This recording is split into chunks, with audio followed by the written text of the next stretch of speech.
Benny Hinn's ministry seems to be on the decline since having to leave TBN. Certainly he's getting up there in age and probably won't be around long.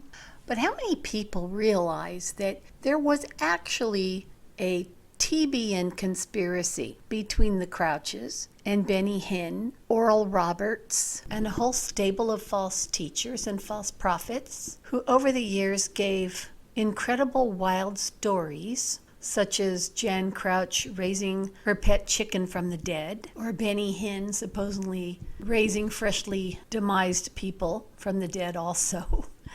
But though Benny is fading away and Paul and Jan Crouch are long gone, the errors are only compounded to this day. Oral Roberts has died, Jerry Falwell is no more, but false prophet and false revivalist Rodney Howard-Browne is still around, spreading error, operating in lying signs and wonders.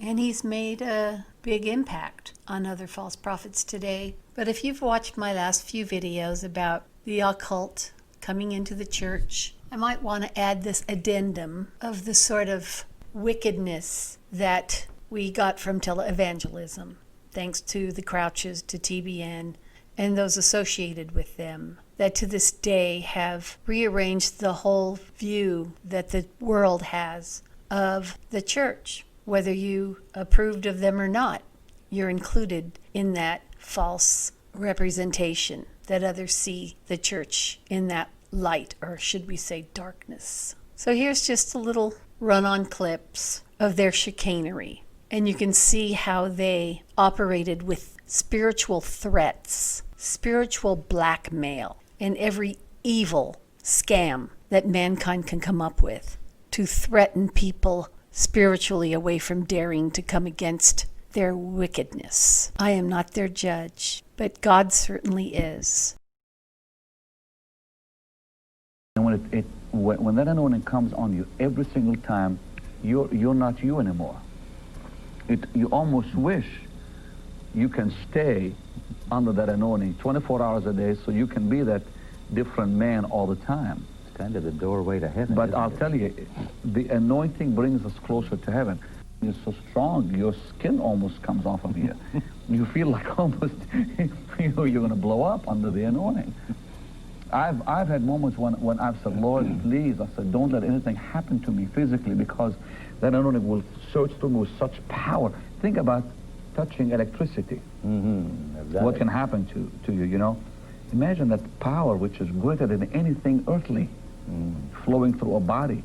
I have said to the Lord, I said, Lord, please, don't let anything happen to me under this anointing, because it's so awesome. And the last one that I want to talk about, the one that just thrilled me right out of my socks, was right here at the beginning. Did you know TBN is encoded? And a bunch of stuff about you and me and all of us together. I'll go to that in a minute. 7:13. And by the way, I won't look it up now, but just trust me, it's where Noah is getting all the people and the animals and everything, getting them on the ark. And God is increasing his presence in their lives, and they, as a body, are coming together in climax. For example, your crusades is being borne up through the faith of the body of Christ and the pressing needs of humanity, in the same way that the ark of Noah and his family was borne up by the waters that were destroying the world. The great rain and flood that came also was lifting the ark. And when sin came to a climax, righteousness came to a climax in Noah, just like it's coming to pass in your life, in your ministry. Your ministry. And so I sat down in your chair, and I was pretending to be you, and I looked at the camera, and I picked up one of the videotapes, and I held it in my hand, and I said, people, I tell you, there's a wonderful And you were trying to imitate me, too. Yeah, I was trying to imitate you. And as I had it in my hand like this. Now, some people think I'm crazy when I say this, but this is a fact. I was there when it happened. If you've ever seen a movie where somebody got struck by lightning, you know, you see that on the outside? Well, through the chair, the power of God just come up and hit me, and Ken Maddox was there, and there were several other people standing around there, and my wife, and my eyes got big, and they all felt the presence of God. And I just slowly put the video down. And I got up, we were going to go out and eat, and I went to the restaurant, I wouldn't order food. For about 18 hours, I felt that. And right after that, then the miracle anointing increased in my life. It was amazing. I mean, I didn't try to pray for the people, just said I got healed, this, that, whatever. And I mean, I really attributed that day sitting in your seat. And even though I was playing, I mean, I wasn't doing it mocking, of course, you see.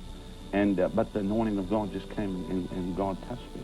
And it's scriptural because the Bible talks about when they took the dead men, threw him in the grave, and they landed on the prophet's bones, the person came back to life. And so over the years, what people don't realize is God sends people into your life that are going to touch you in a special way. And we can all get touched by the different anointings. That's why we as the body of Christ must never be closed off and say, well, it's only this way or whatever, because we don't all have it. We all have a portion of the ministry of Jesus. Pastor Benny and I are friends, and I'm glad for every soul that comes and has come to Christ through your ministry over the past 25 years. A few weeks ago, Pastor Hen called and one of his staff members and said, Benny wants to come to Lynchburg and he wants your undivided attention for a day. Well, my wife would tell you that my undivided attention for a day is hard for her to get.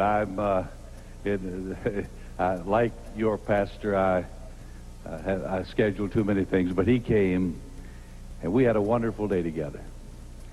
He met the 6,000 students on the campus of Liberty University as we walked from building to building. Most of them knew him. Many of them were your partners. And we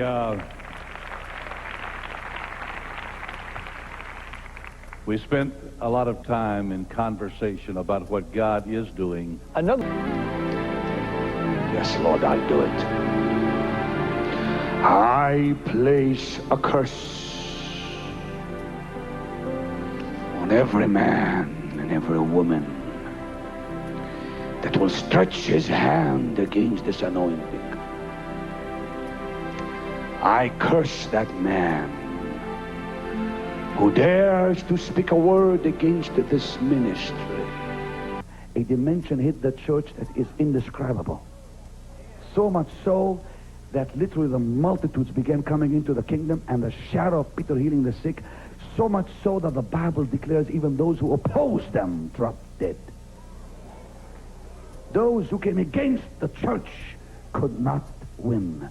Those who touched the anointing were judged instantly, including Herod, whom the angel slew for touching James and imprisoning Peter. We are about to enter into that dimension. It's going to be a most frightening time for the world, a most glorious time for you. Look. I am telling you what the Lord has told me is coming.